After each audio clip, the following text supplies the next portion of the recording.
আল্লাহুম্মা সাল্লি ওয়াসাল্লিম আলা নবীনা মুহাম্মদ বিসমিল্লাহির রহমানির রহিম। আসসালামু আলাইকুম রহমতুল্লাহ। আরেকটা নতুন ব্লগ নিয়ে হাজির হয়ে গিয়েছি আপনাদের মাঝে। আজকে আমি দুপুরের রান্নার রেসিপিগুলো আপনাদের সাথে শেয়ার করে নিচ্ছি।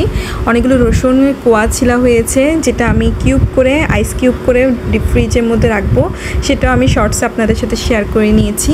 আজকে দুপুরে আমি লাল শাকটা রান্না করব, সেই সাথে লাল শাক ভাজা করব, ভুনা করব, সেই সাথে ডাল রেসিপিটি করব, আর সেই সাথে লইট্টা মাছের ফ্রাই করব, যেগুলো আমি আপনাদের সাথে আজকে শেয়ার করে নিচ্ছি। খুবই অল্প টাইম নিয়ে আপনাদের সাথে আসলে এগুলো শেয়ার করব, বেশি সময় নিব না।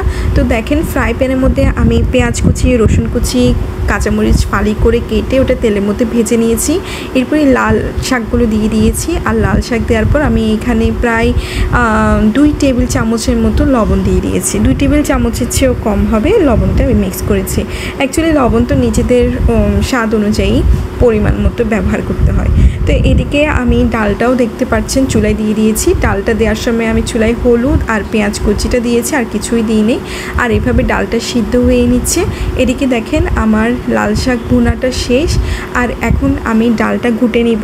আমি অন্য সময়ে ডালটা ব্লান্ড করে ফেলি, কিন্তু আজকে ডাল ঘুটিয়ে রান্না করার খুব ইচ্ছে হয়েছিল, যে কারণে ডালটা ঘুটিয়ে নিচ্ছি। আচ্ছা, আমার ডাল ঘোটাটা শেষ, সেই কারণে আমি আরেকটা চুলার মধ্যে এই ডালটা রেখে দিচ্ছি। আর এখন আমি এইখানে ডালটা বাগার দেওয়ার জন্য তেলের মধ্যে পেঁয়াজ, রসুন, ধনিয়া গুঁড়া, জিরা গুঁড়া, কাঁচামরিচ চিলি ফ্লেক্সটা দিয়ে দিচ্ছি। আর এটাকে আমি ভালো করে লেড়ে চেড়ে একটা ব্রাউন কালারে নিয়ে আসবো। এরপর আমি এটা রেডি করে নিব ডাল বাগার দেওয়ার জন্য। যখনই পেঁয়াজ আর রসুনটা ব্রাউন কালার হয়ে যাবে, তখনই বুঝে নিতে হবে আমাদের যেটা বাগার দেওয়ার জন্য একদম পারফেক্ট একটা কালার হয়ে গিয়েছে। আর পুরো ঘরে এত বেশি খুশবু হয়ে গিয়েছে বলে বোঝানোর মতো না। তো এখন আমি ডালের মধ্যে এই পেঁয়াজ, রসুন, এই ব্রাউন কালারটা দিয়ে দিচ্ছি। এভাবে করে আমি ডালটা বাগার দিয়ে দিচ্ছি। আর বলতে গেলে আমি ডাল কিন্তু এভাবে বাগার দিই না, আমি ফ্রাই প্যানের মধ্যে ডালটা মিক্স করিনি। কিন্তু আজকে ফ্রাই প্যানটা একদম সাইজ অনুযায়ী অনেক ছোট, যে কারণে আমি ডেকচির মধ্যেই এই ফ্রাই প্যানের পেঁয়াজগুলো ট্রান্সফার করে দিয়েছি। আর এদিকে দেখেন, লবণ দিয়ে আমি ডালটাকে ভালো করে সিদ্ধ করে উতরিয়ে যাওয়ার পরে এরপর ডালটা হয়ে যাবে আমার। একদম ভালো করে সিদ্ধ করে নিচ্ছি। আর ডাল যত বেশি সিদ্ধ করা হবে তত বেশি ডালটা অনেক মজা হয়। বাগার দেওয়ার পর যখন ডালটা যতক্ষণ বেশি সিদ্ধ করব ততক্ষণই ডালটা খুব বেশি মজা হয়, যেটা আমি বিশ্বাস করি, আর আমি এটা ফলো করি বেশি। তো এখন দেখেন, আমি এখন লইট্টা মাছ ফ্রাইয়ের জন্য লইট্টা মাছ নিয়ে নিয়েছি। আর এখানে আমি ব্লান্ডার মেশিনের মধ্যে রসুন ব্লান্ড করেছিলাম, যেগুলো আমি আইস কিউবে করার জন্য আইস কিউব বাটির মধ্যে নিয়ে নিয়েছিলাম।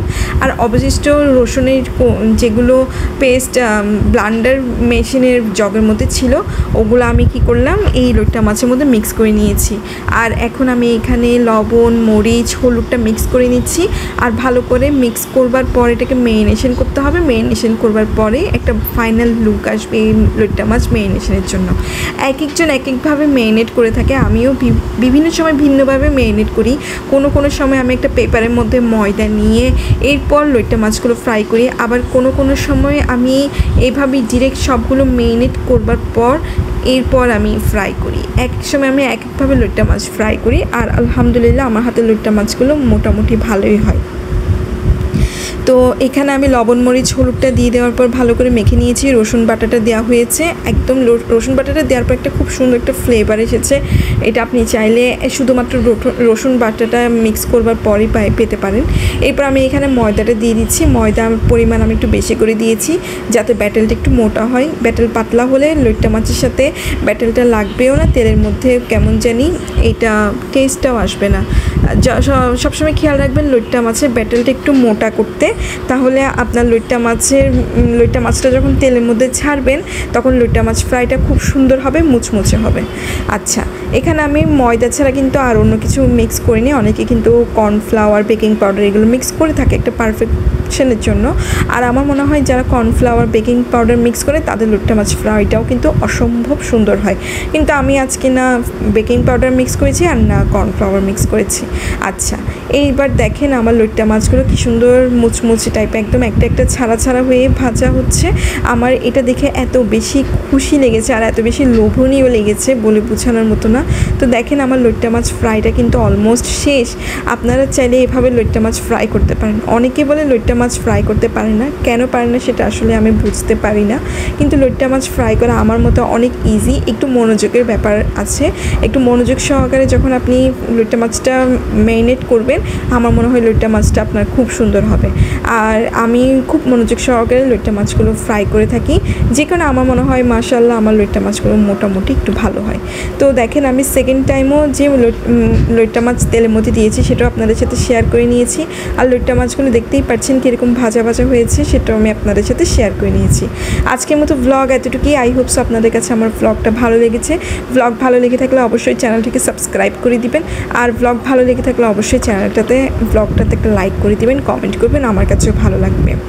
তো আই হোপস আপনাদের কাছে ভালো লেগেছে ব্লগ। আজকের মতো এতটুকুই। সবাই ভালো থাকবেন। আল্লাহ হাফেজ। আসসালামু আলাইকুম রহমতুল্লাহ।